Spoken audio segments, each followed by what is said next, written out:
Dans cette seconde partie, je vais vous apprendre comment rentrer dans le menu utilisateur. Dans ce cas, on allume la télécommande. Nous allons appuyer sur la touche OK. Cette touche me permet d'activer, vous voyez, une liste de menus. On se déplace dans les menus avec la flèche du bas, la flèche du haut, et nous allons aller sur Réglages utilisateurs. On appuie sur OK pour rentrer dans les réglages utilisateurs.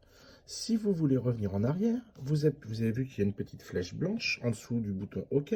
Vous appuyez sur OK. Il ne sert à rien d'aller sur Activer Auto et Activer Powerful. Je trouve que ça gêne un peu le fonctionnement du poêle. Donc moi, pour ma part, je préfère ne pas les mettre. En appuyant sur OK, je rentre dans le menu utilisateur. Vous avez plusieurs menus. Comme je vous le disais, on se déplace avec les flèches haut et bas. Et pour rentrer dans le menu, par exemple dans le menu ventilation, on appuie sur OK. Lorsque vous êtes dans le menu de la ventilation, vous allez pouvoir augmenter ou diminuer la puissance de la ventilation. Vous voyez, là pour l'instant, elle est sur 0 puisqu'il n'y a aucun carré d'activer. La ventilation est éteinte. Si vous voulez un peu de ventilation, vous pouvez vous mettre sur 2 par exemple.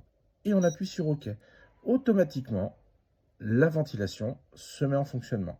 Si je veux éteindre la ventilation, je vais appuyer sur la flèche du bas et j'enlève les carrés et je rappuie sur OK. Pour les poêles munis d'une canalisation, c'est-à-dire d'une sortie qui permet de chauffer des bouches à l'arrière du poêle, vous appuyez sur la flèche du bas, vous rentrez sur canalisation, vous allez dans Réglages manuels et vous aurez exactement la même chose, des petites barres. Alors certains poêles sont menus de 2 canalisations, auquel cas vous avez les 2 barres. Donc sur la première barre, on augmente, par exemple ici, j'appuie sur OK.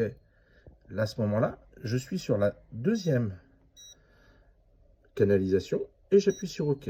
Les canalisations, à ce moment-là, sont réglées. Vous pouvez également couper ces ventilations en appuyant sur OK. Voilà. Et là, le poêle fonctionne sans ventilation et sans canalisation.